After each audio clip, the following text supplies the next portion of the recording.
Hi, everyone. I'm Mike Mercurio, and I'm a principal with the law firm Offit Kurman. Today, I have the pleasure of sitting down with my good friend Greg Hogan with SC&H Capital.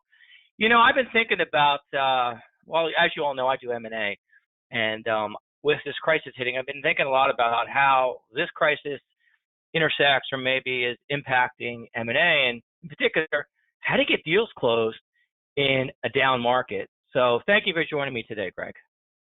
Yeah, absolutely. I appreciate you having me on, Mike. Always a pleasure to speak with you, and certainly living through some interesting times now in the M&A market. As you mentioned, I'm a managing director at SC&H Capital. We are a boutique investment bank here in the Baltimore, Washington area, and focus on working with privately held, family and founder-owned businesses in the lower middle market. That's great. And Greg, you and I have done a lot of deals together, and I know you have great expertise, and I really respect your firm. So thank you again for sitting down. So without further ado, let's just jump into it. I have a few questions I want to ask you about the marketplace, and I really look forward to your insights. So just to kind of jump off, how would you describe the current M&A environment for lower middle market business owners? I'm sure everybody's curious about that one. Yeah, absolutely.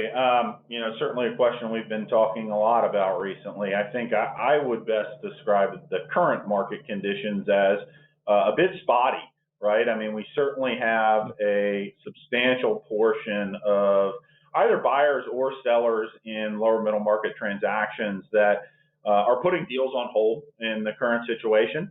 You can see just in the number of deal closings since kind of mid-March timeframe, that the number of closings is definitely down since the beginning of March. And we have seen in the various deals that we're working on, really the most common outcome has been that buyers are the ones who are generally kind of asking for a little bit of a timeout. The biggest issue for buyers in the current environment is just the increased level of uncertainty around COVID and the impacts on businesses, and quite frankly, the timing of how long that's going to last. Because, at the end of the day, buyers are buying that future stream of cash flows or earnings in a business. And right now, there's just too much uncertainty for many of them to move forward about what that future stream of earnings looks like. And it's really difficult for them to accurately price deals in this type of market. Having said that, I mean, the market isn't closed, right? And we still are seeing deals get done in the lower middle market. We just closed a telecom services deal in March. We have three other deals under LOI right now that are still progressing forward towards close. Now, we have a bunch that are on the sidelines as well, but there are still deals getting done. And so it really is very dependent on the facts and circumstances of both the kind of the target company and who the buyer is. Yeah, it's very interesting. I'd agree with your assessment. I ended up closing 2 deals in March, but all the other deals that I had in the pipeline, they're not dead, but they're basically on hold, or people are just sort of, feeling things out. So, with that in mind, how do you think buyers are now evaluating potential acquisitions? Anything new or special or to consider? Yeah, it's really interesting because obviously we've been having a lot of conversations with buyers over the last kind of 6 to 8 weeks as this process or situation has unfolded. And we're still hearing loud and clear that buyers want to see opportunities, despite saying in many cases they really can't act in the current market. They're still very keen on keeping their pipeline of opportunities full. And so what that really says to me is that, I still believe that there is going to be a strong appetite for deals on the other side of this. You are going to see buyers still very interested in buying businesses. There's just too much capital out there looking for good homes for the demand not to be there when the current uncertainty goes away.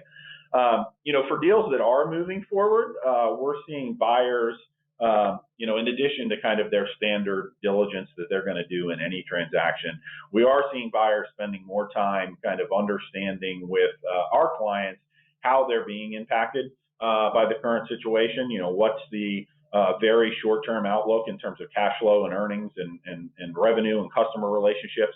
And then what does that path back to normal look like? And that is very specific on the underlying situation of the business and the market, but you're definitely seeing private equity firms take time to really understand how quickly that business can get back to normal, or at least closer to normal type situations. And we're also seeing them spend some time on understanding what types of opportunities this might be creating for the stronger players in the market. I mean, I think we're certainly going to see a shakeout of some of the weaker players in some of these industries that just can't survive to the other side of this, and that's going to create opportunities for those that are left. And so that's where we see you guys spending a lot of time. Well, and I know you guys have a newly acquired distressed business unit, so there'll be some work for that side of the equation as well. Yeah, absolutely. I mean, my comments here today are really focused on kind of the healthy side of M&A, but there is no doubt that distressed M&A providers are going to have no shortage of deals to work. You have great expertise, and I really respect your firm. I think the rollout of PPP has maybe delayed some of those conversations and saved some businesses, or given them a lifeline for a little bit longer than otherwise might be the case. But I still think you're going to see a substantial increase in the number of distressed deals that are out in the marketplace here over the balance of this year. Yeah. Those businesses without healthy and strong balance sheets may have some troubles ahead, unfortunately. Absolutely. So let me switch gears for a second. Not switch gears. Let me add on to our discussion. How do you think this crisis is impacting valuations? Everybody always wants to know what the multiple is going to be, what my business is worth. Absolutely. It's the first question out of many of our clients or prospects that they really want to know. And you know, it is very interesting to see how some of our current deals and conversations have unfolded. I will tell you that really the most common response for buyers on the topic of valuation is, we don't know. Because right now they're having a lot of difficulty pricing the uncertainty of the current situation. So, you know, in the deals that we had active in the market, and conversations and deals that we had under LOI that have been put on the sidelines, in normal times, you know, during these processes, if hiccups occur, performance or macroeconomic wise, buyers will often come back and ask for a price adjustment, right?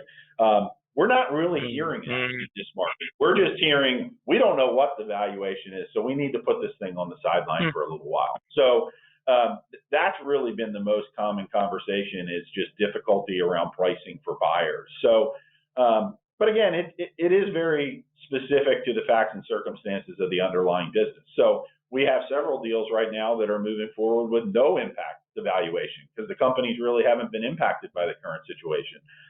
We have another where the buyer did come back and ask for a price adjustment in the range of about 20%. But the majority of them are just kind of sitting on the sidelines. And so, you know, I think the real interesting piece of this LOI, right, when the market does return, what types of valuation conversations are held at that point in time when the markets have been reopened and buyers have a little bit more data than, quite frankly, they have right now. Yeah. Well, you know, the interesting thing about this dynamic is that it impacts everyone, right? I mean, every geography, every industry, every segment, nationally, internationally. So, you know, I could see both sides of the coin, I suppose. You know, I can understand why a buyer would say, well, I don't have a clue. But I can also understand why valuations might continue on the way they were, because you say, well, it's a pretty explainable, I won't call it a hiccup, but for lack of a better term, hiccup, and maybe your financial statements or your financial. You're absolutely going to have a lot of discussions on the other end of this around COVID-related adjustments to EBITDA. I mean, you know, the conversations that we're having with buyers, everybody seems to generally agree that there's going to be a couple months of performance here that are basically going to have to be ignored. Now, does that mean that we just immediately go back to where prices and valuations were pre-COVID? I don't know, but I think people are not going to be competitive and win and be able to close deals if they're pricing off of, you know, COVID-related earnings. That's not going to be a successful strategy. So it's going to be somewhere in between. So kind of following up on the valuation concept or topic and discussion, do you expect, well, I was going to, leading into the next piece of that is like price being value equating to price, right? But price then has to get drill down into terms. Would you expect, or do you expect that buyers may get creative with their and to kind of encompass or pick up on the financial risk? You know, maybe increased use of earnouts or other types of risk mitigation strategies. Yeah, it's a great question, and I think what we have seen coming out of past downturns is that buyers are going to likely get more aggressive on terms and structure, especially if they feel pressure to keep valuations closer to where they were prior to COVID. They're going to try and find other ways to protect themselves in deals. So again, depending on the particular facts and circumstances of the underlying business, but I think you're certainly going to see more buyers proposing earnout structures in an effort to protect them in case earnings don't recover to pre-COVID levels. I definitely think you're going to see in private equity recap transactions, buyers asking sellers to roll more substantial equity positions into post-transaction NewCo, and essentially, increase that risk sharing between sellers and buyers. And I think you will see buyers try and be a little bit more aggressive on kind of some of the other economic and legal terms in these deals if they're forced to kind of still continue to stretch back to the valuation levels that we saw prior to COVID. Yeah, I'd agree with you. Pre-COVID, and I'm sure you would echo that we were seeing very aggressive terms that sellers were getting, a lot of cash up front, and not as detailed earnouts and not as many earnouts being asked for, and you might expect that those terms might flip. Yeah, I think we are definitely expecting to see at a minimum increased ask by buyers for those types of terms. Yeah. So if I'm a seller today, and I really want to sell my business, can I get a deal done in this marketplace with these circumstances? Yeah. The unsatisfying answer is it really depends, right? If your business has been largely unscathed by COVID, then the answer is probably yes. There are still buyers out there in industries that really haven't seen as much impact from our current situation as others. But look, there are definitely firms that are just not going to be able to trade in this market, right? I mean, if you look in the restaurant industry, the travel-related industry, hotels, I mean, any of these sectors where the market has just been massively impacted, there's just not buyers right now for those types of assets. So, I think a lot of it also depends upon the seller's willingness to be probably more flexible than they would have had to have been a couple months ago. If you're in a position where you really need or want to sell, I think in the current conditions that we're in today, you may have to be a bit more flexible on pricing or structure than you would have had to have been prior to our current situation. So you're definitely going to see a higher percentage of busted deals, of deals that get into the market or get under LOI, but ultimately don't get to the finish line because buyers are going to be much more pickier and diligent than they could have afforded to have been 60 or 90 days ago. So buyers are just doing more diligence, and I think currently are going to be more conservative in pricing and deal terms than they would have been. So can you sell the business? Yes, most likely you can, unless you're in one of those really materially impacted sectors, but you might have to be more flexible. No, that's a good point. Yeah, great point. So let me ask you this. What piece of advice would you give to a seller, say they have an LOI or they had an LOI, this is pre-COVID, they had an LOI, chugging through diligence, and then COVID hit and the deal stalled. What would you advise the seller to be doing in this sort of interim period of time with this crisis? Yeah. Yeah, it kind of depends on the objectives of the sellers and whether or not you can still accomplish those objectives in the current market situation. I think for many of our clients, what they determined is that the current situation made it unlikely for them to be able to achieve their objectives, and therefore those deals have gone on the sidelines for some period of time. My personal opinion is that you're going to see the M&A market kind of substantially open back up here in the next 30 to 60, maybe 90 days at most. And you're going to have those buyers come back in these stalled deals and reinstitute or reinvigorate those conversations. And so, for many of our clients, we're advising them to sit on the sidelines here for a little bit, unless you can still achieve your objectives. If you can achieve your objectives in the current market, then you should move forward, because there's no doubt that that increased level of uncertainty that we're experiencing right now, it's going to be there for a while in some form or fashion and at some level as we recover from this. And so, that's a risk that the sellers are holding right now. And if you can accomplish your objective and get rid of that risk, you should move forward. But if you can't accomplish your objective, then I think the environment may look different a quarter from now. Yeah, it's a very, very difficult scenario. It's a difficult period. I mean, you're trying to operate your business during this COVID-19 these unprecedented times, right? But I mean, to be in the midst of an M&A transaction, right, where you're, quote unquote, half pregnant, right? You're trying to keep things confidential. You're trying to advance your business and keep it safe. You're trying to sell your business. It's got to be an immensely difficult time for a seller, because you don't know if you're really going forward. Maybe you still want to go forward. Maybe you don't. Maybe your business has slipped. Maybe it hasn't slipped. It just has to be a very difficult time for folks in the middle of the process. Yeah, absolutely. I mean, we oftentimes tell our clients when you go through these processes, it's like having a second job, right? Because you have to run the business and continue to run the business well in order to be successful and get to the finish line.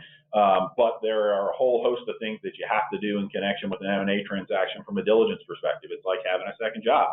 Well, now you might add a third job to that, and that is dealing with COVID-related issues, whether that be workforce-related or the PPP loan process that a lot of business owners have been spending time on. I mean, there's all sorts of things that are demanding upon owners' time that just weren't there 30 days or 30 or 60 days ago. So yeah, absolutely. I mean, the most important thing is to protect the underlying performance of the business.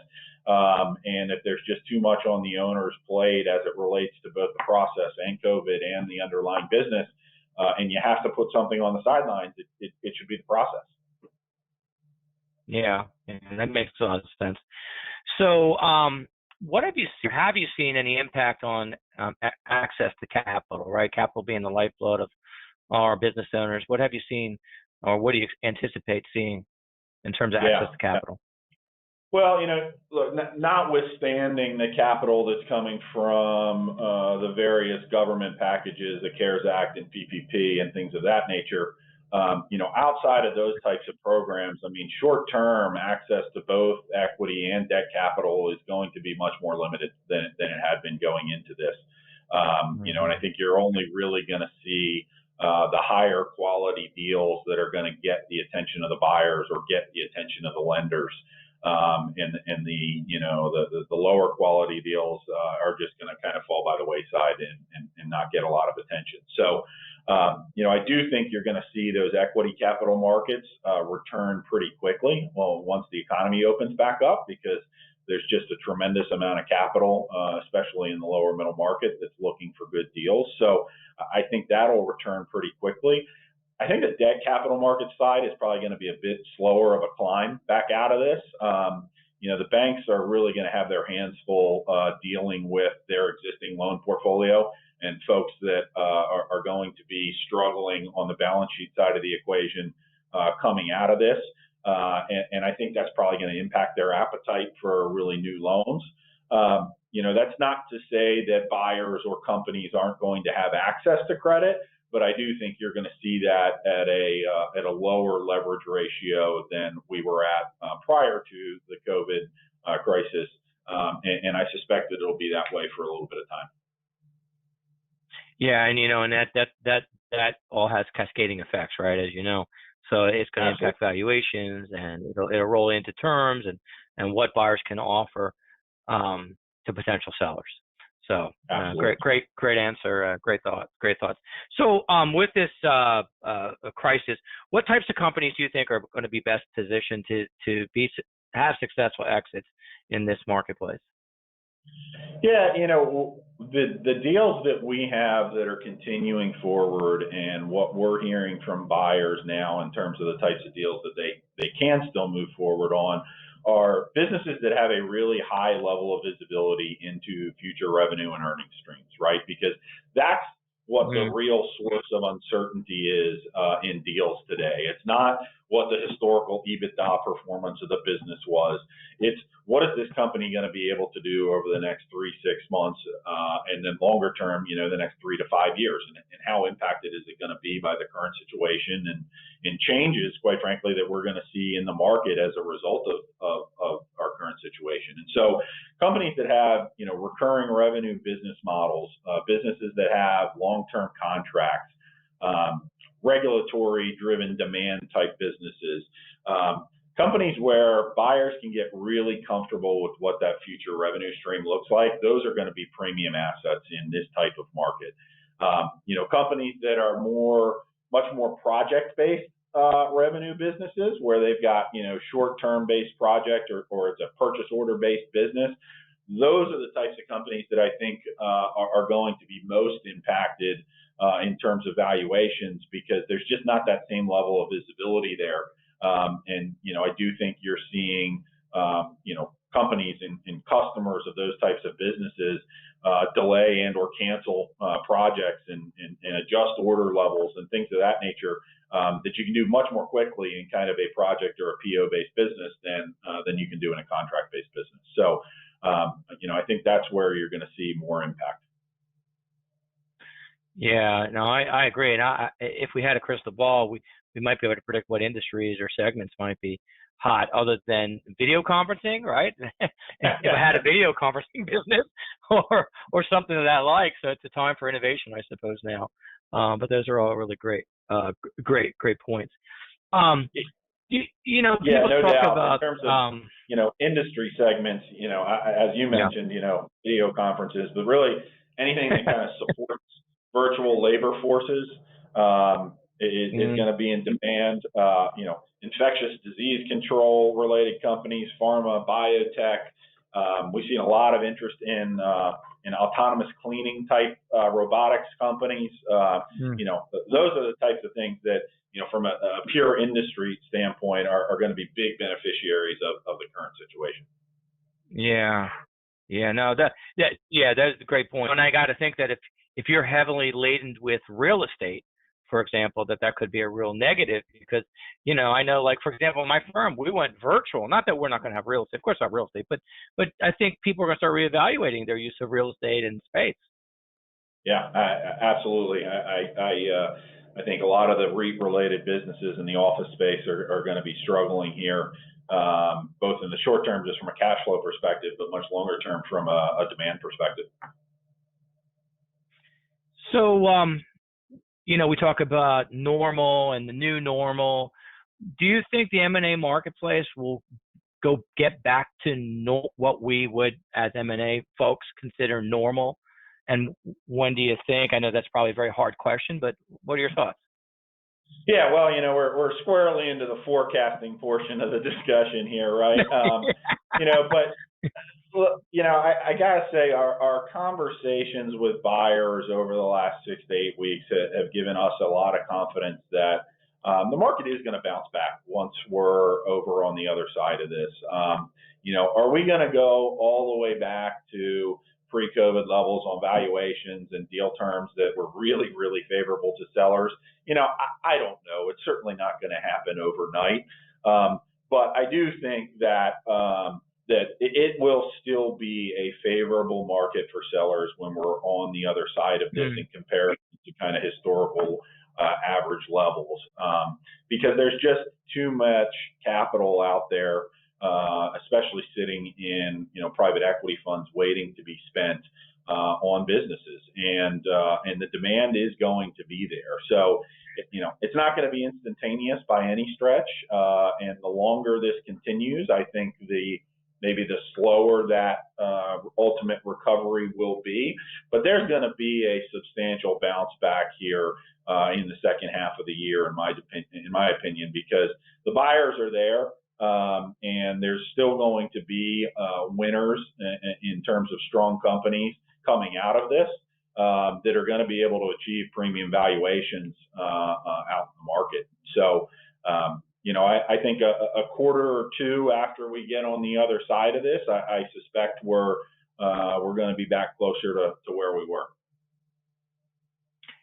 Yeah, I agree. I think that there's a lot of pent up demand. It's still there. I think if this crisis continues for a shorter period of time, maybe 2 months, then I think things will get right back at it. And I think there'll be a lot of people maybe that'll be pushed into the marketplace because of this crisis, and there's still a lot of buyers out there. And of course, there's other variables. But getting out of the forecasting and getting back to the sort of the nitty gritty, what would you advise a seller to do in preparation to going into the market, given these circumstances? Yeah, so I think there's some things that business owners can be doing in our current environment if they're kind of on the sidelines from a process that they were in, or maybe a process that they were contemplating running to sell the business. And some of those are kind of operational focus issues. I think there's a great opportunity in the current market for clients to really deepen their relationships with their own customers.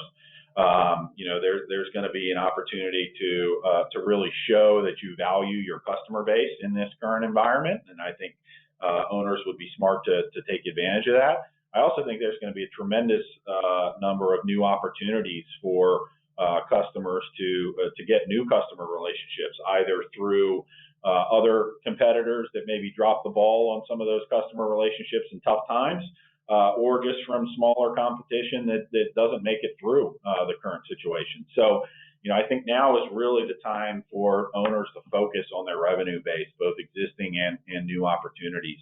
And then, I think it's a great time to take for owners to take some time to really make sure that they understand what the value drivers in their sector are.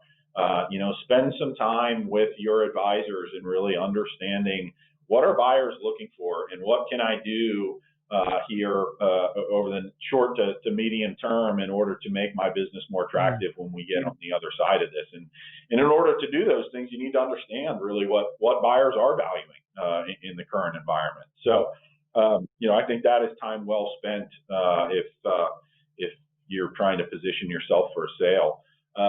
And then, build your team, right? Make sure you have the right advisors around you. This stuff is very complicated, and most business owners will likely only do this once. And so they need to have a good attorney. They need to have a good CPA. They need to have a good wealth advisor. They need to have a good investment banker. And all those people really need to be working together and really understand what the owner is trying to accomplish and design a process and a strategy in order to accomplish that. So this is a great time to build that team.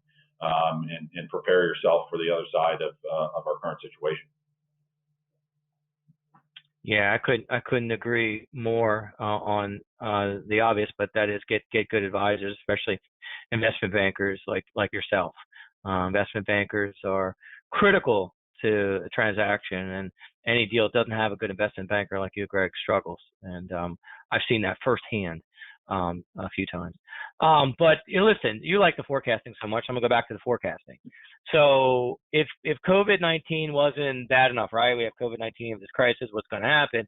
We also have a presidential election looming where we have candidates of vastly different visions and desires for where America and probably impacts on the business and certainly the marketplace. What do you think marketplace, if anything, in the near term and maybe in the longer term? Yeah.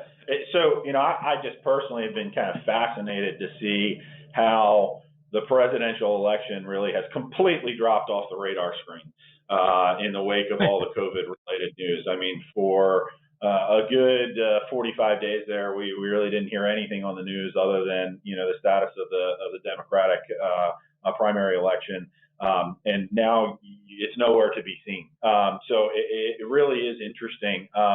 And we really don't hear a lot about that from buyers currently, right? I mean, I think everybody is just so hyper focused on the COVID issue that we're not hearing a lot about the presidential election in terms of changing views of buyers on companies. I think that's going to change as we get through the COVID issue and we approach the election here in the fall, and that gets a little bit closer. Generally speaking, I think the business community and buyers would prefer to see the Republicans maintain the White House, given the parties' respective positions with respect to corporate tax and regulatory matters and things that really matter to business owners.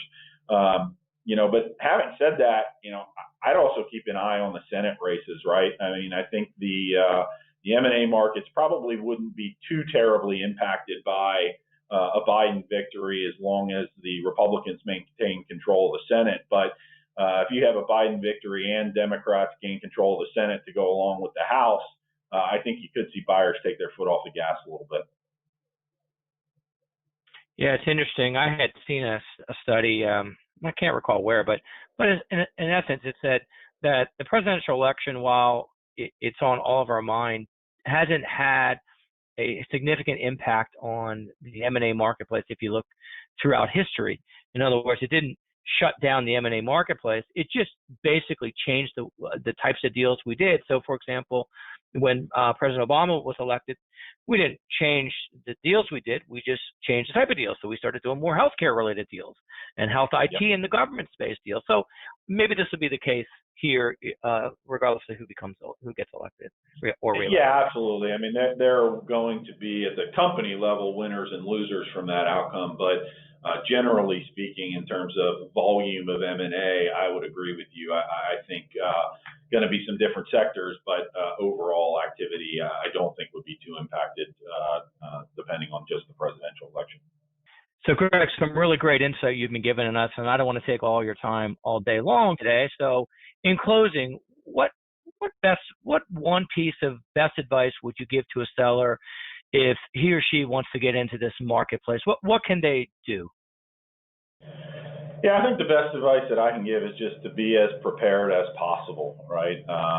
Diligence is always a painful process for sellers of businesses, and I think it's going to be even more so in the current market environment. So, being as prepared as you possibly can, working with your advisors to understand what that really means, and to get ready to go to market is really going to help reduce stress levels for the seller during that process and maximize your chances of getting to the finish line with the best possible outcome. Yeah, some really great advice. Like you said earlier in our discussion, most sellers do this one time, and I suspect that no matter notwithstanding how prepared folks think they are, they're really not truly prepared for what's coming on, because you can't possibly know if you've never done it before. So using this time to be really prepared is great advice, Greg.